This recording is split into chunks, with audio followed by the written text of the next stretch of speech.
Amina stood in the quiet cemetery of Mombasa, her hands shaking as she lowered her little boy into the ground. The air was heavy with silence, broken only by the cries she tried so hard to swallow.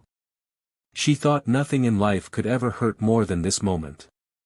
Just a few kilometers away, music and laughter carried from a beachside party where her own parents danced as if nothing had happened.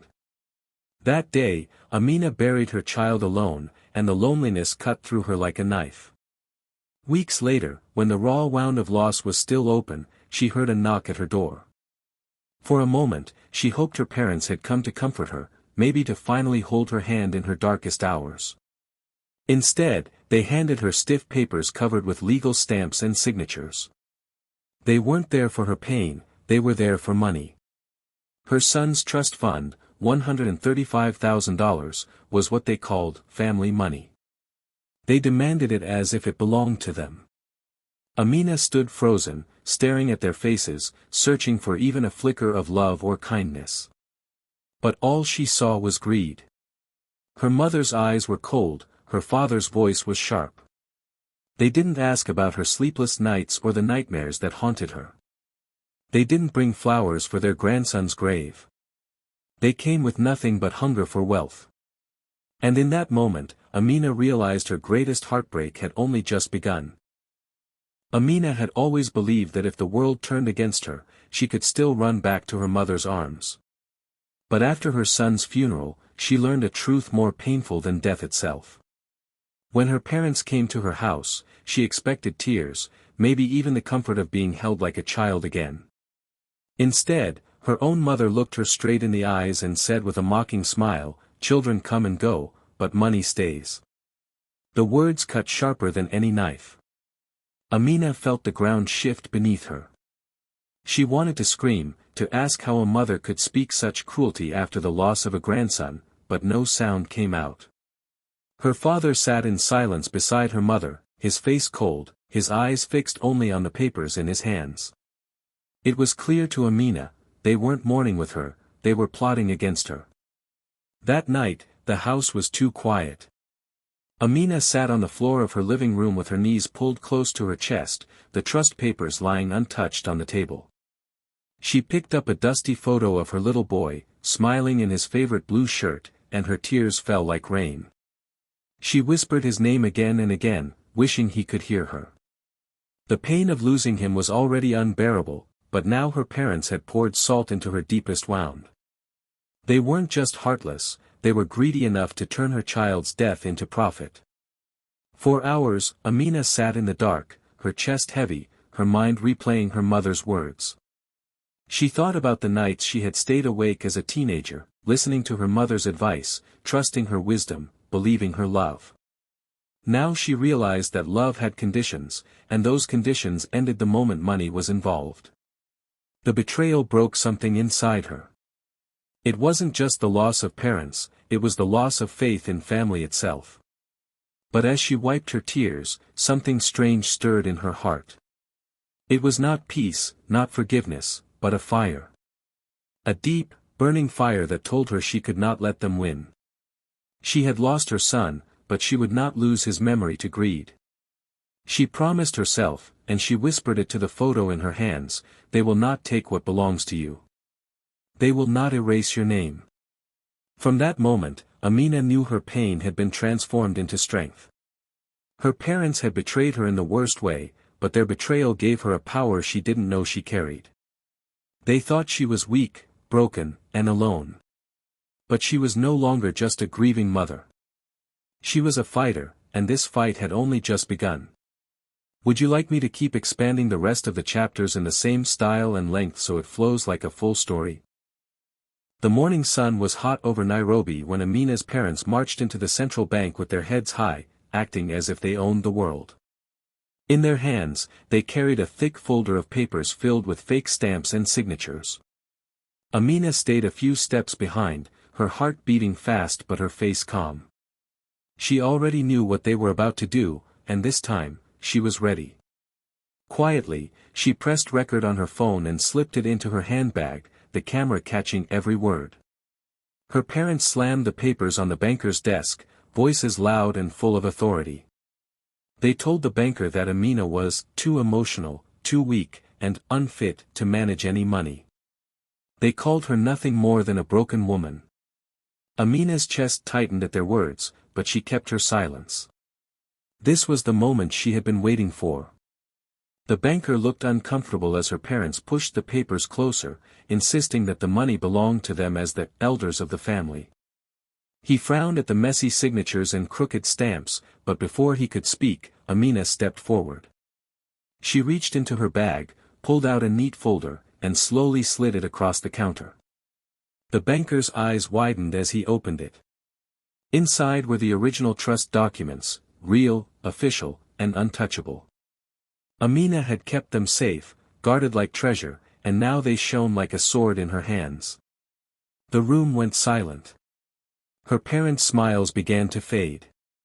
Amina didn't say a word. She didn't need to.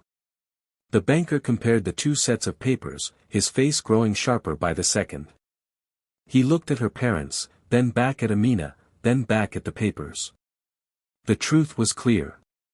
What her parents had brought was a pile of lies. What Amina held was the law.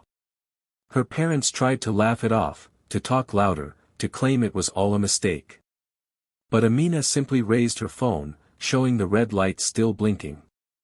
Every insult, every word they had spoken against her, was recorded. The banker leaned back in his chair, his eyes cold now as he turned toward her parents. Their trap had turned into their downfall, and it was happening in front of witnesses, in broad daylight, with no way to escape. Amina stood taller than she ever had before. The same woman they had called weak now held the power in her hands. She looked at them without fear, knowing that this was only the beginning. For the first time since her son's death, she felt strength rising in her bones. Her parents had come to steal from her, but instead, they had walked right into her trap. And Amina was not going to let them forget it. Do you want me to carry this same dramatic and viral tone for the courtroom chapter next? The case finally reached Kisumu High Court, and by then, the whole town was buzzing. Neighbors came out in their best clothes, journalists filled the hallways with cameras flashing, and distant relatives Amina hadn't seen in years squeezed onto the benches just to witness the drama. Her parents walked in first, smiling and laughing as if victory was already theirs. They whispered to those around them that the judges would never go against elders of the family. Their arrogance filled the air like smoke, and many believed them. After all, who would dare stand up to parents in public? But Amina didn't walk in with fear. She walked in with quiet fire in her eyes. She had spent sleepless nights preparing for this moment, and every tear she had cried was now fuel for the battle. When the judge entered and the room fell silent, Amina's parents stepped forward, speaking boldly. They painted her as weak, unstable, and unfit to handle the trust fund. They repeated their lies with such confidence that some in the room nodded along. But Amina didn't interrupt. She waited, her hands resting on a thick folder, her heart steady. When her turn finally came, she stood up and spoke softly, but every word carried weight. She told the court she had proof, and the murmur in the room grew louder. The judge signaled for her to continue. That was when Amina gave the nod. The lights dimmed, and a projector lit up the walls of the courtroom. The first image appeared, a photo of her parents, dressed in bright colors, dancing and drinking at a beachside party, taken on the very day she buried her son alone. Gasps filled the air, and whispers spread like fire. Her parents froze, their proud smiles slipping away. Next came the audio recordings, their voices loud and cruel. The court listened as her father's voice demanded the money, while her mother mocked, saying, "Children come and go, but money stays." The sound echoed through the room, and some people covered their mouths in shock. Finally, signed testimonies from neighbors and witnesses appeared on the screen, confirming every detail. Her parents tried to object, their voices shaking now, but the judge silenced them. The evidence was too strong, too clear, too undeniable. The same crowd that had believed in the power of elders was now staring at them with disgust. Amina stood tall, not gloating, not shouting, just standing with the strength of truth on her side. For the first time, her parents looked small, trapped in the web of their own lies. When the projector clicked off and the lights came back, the silence in the courtroom was deafening. Everyone knew the tide had turned. Amina had walked into that courtroom as the grieving daughter, but she stood there now as the woman who had exposed the greed of her own blood. And in that thunderous silence, justice had finally begun to speak. Would you like me to build the Christmas Eve dinner chapter with this same level of detail and drama next? On Christmas Eve, Amina dressed simply and walked to her parents' house with steady steps. The invitation had arrived a week earlier, promising peace, healing, and reconciliation. For a moment, she had allowed herself to hope. She thought maybe, just maybe, her parents had realized their mistakes. The house was glowing with lights, the smell of roasted meat filled the air, and soft music played in the background. Relatives sat at the long table, smiling nervously as Amina entered. Her parents welcomed her with wide grins, pulling out a chair as though they were a family united again. For a second, Amina's heart tightened. She wanted to believe this was real. Dinner began with laughter that felt too forced, and polite words that carried no warmth. Amina waited quietly, cutting her food slowly, watching her parents' faces. Then, halfway through the meal, her father cleared his throat and pulled a thick brown envelope from under the table. He slid it across to her, the sound of paper scratching against wood echoing louder than the music. "Just sign these, Amina," he said smoothly. Her mother leaned forward, her voice sweet but sharp. "It's for the good of the family." Amina looked down at the papers, more claims, more lies, more traps. There were no apologies, no tears, no love. Only greed dressed up as tradition. For a moment, the room was still. Relatives avoided eye contact, pretending not to see what was happening. Amina lifted her wine glass slowly, tapped it with her spoon, and the soft sound silenced the table. Her voice was calm, but it carried across the room like thunder. "Funny," she said, her eyes fixed on her parents, "this dinner is live streaming to over 50,000 people right now." Her words hung in the air like a knife. Suddenly, tiny red lights blinked from the corners of the room. Hidden cameras glowed as they captured every detail. Her parents' faces turned pale, their confident smiles twisting into panic. Her mother's fork clattered to the floor, her father's hand froze on the papers. The relatives gasped, some covering their mouths, others pulling out their phones to see the stream themselves. The masks her parents wore fell apart in an instant. Their attempt at another trap had turned into their public humiliation. Every lie, every demand, every greedy word was now being watched by tens of thousands. Amina sat back in her chair, calm and unshaken. She didn't shout or curse. She let the cameras do the work, letting the truth spread wider than the walls of that dining room. Her parents whispered frantic excuses, begging her to stop, but it was too late. The world was watching. On what was meant to be a night of reconciliation, they had shown their true faces once again. And Amina, once their broken daughter, had turned the silence of that family dinner into the loudest justice yet. Would you like me to expand the will reading chapter with the same suspenseful build-up? The day of the will reading came quietly, but the tension in the lawyer's office could have cracked glass. Amina sat at one end of the long polished table, her hands folded neatly in her lap. Her parents sat across from her, whispering to each other with smug smiles, certain that this was the day they would finally win. To them, the fight over the $135,000 trust had only been the beginning. They believed the larger family estate, the great-grandfather's land and investments, would fall into their hands by right. They came dressed in expensive clothes, as if preparing for a celebration rather than a legal reading. Amina, however, wore simple black, her face calm but unreadable. She knew something they didn't. The lawyer, a stern man with silver glasses, cleared his throat as he opened the folder before him. The room fell silent.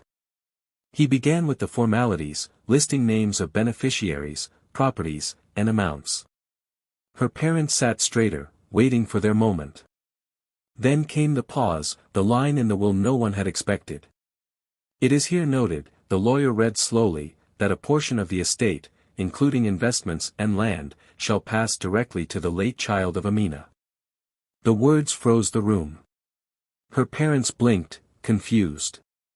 The lawyer continued, "In the event of the child's passing, full control of these assets is to remain with his mother, Amina." The silence shattered into gasps. The air grew heavy as the weight of the words sank in. Amina's parents went pale. The same people who had mocked her grief, who had demanded money at her doorstep, who had laughed in court, now sat powerless. The wealth they thought would secure their future had slipped out of their reach in one sentence. The lawyer's voice was steady, but the impact was thunder. Every cent, every piece of land, every hidden investment, now belonged to Amina alone. Her parents clutched the arms of their chairs, trembling. Her mother opened her mouth to protest, but no words came out. Her father's face turned red, then white, before he leaned back and shut his eyes.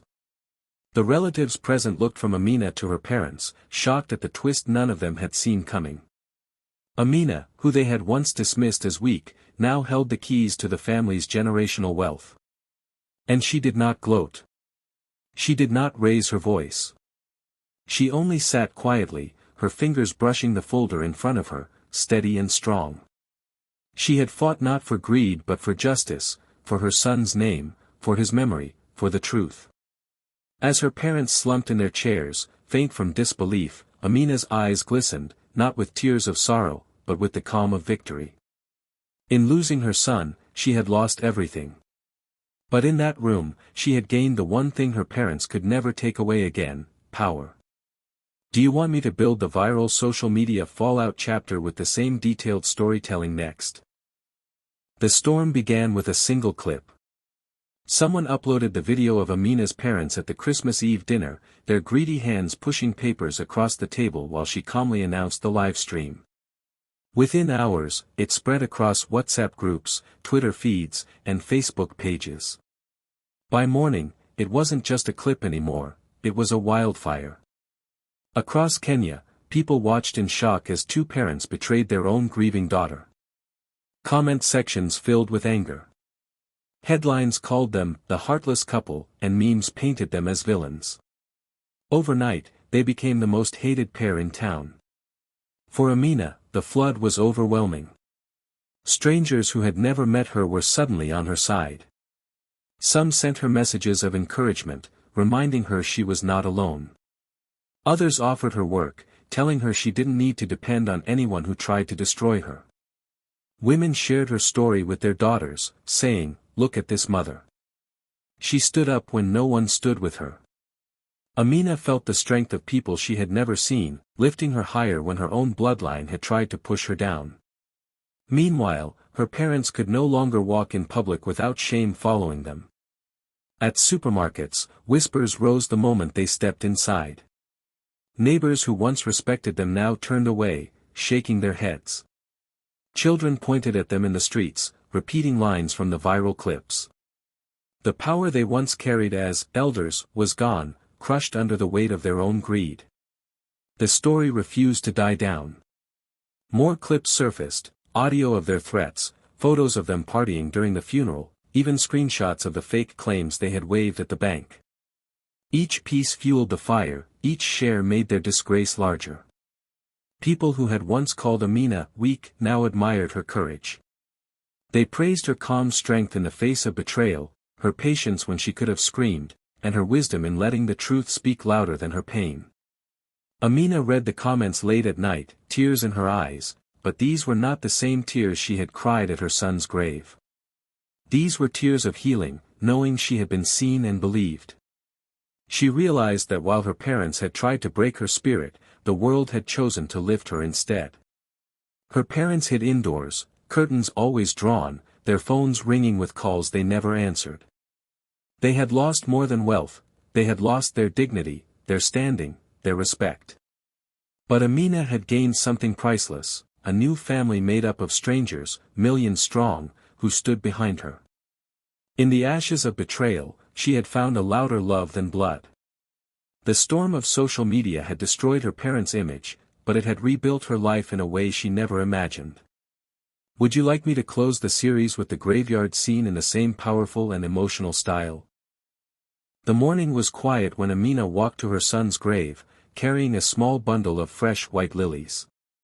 The grass was damp with dew, the air heavy with silence, and every step she took felt like a journey back through all the pain she had endured. She knelt down slowly, brushing the dust from the simple headstone with her hand.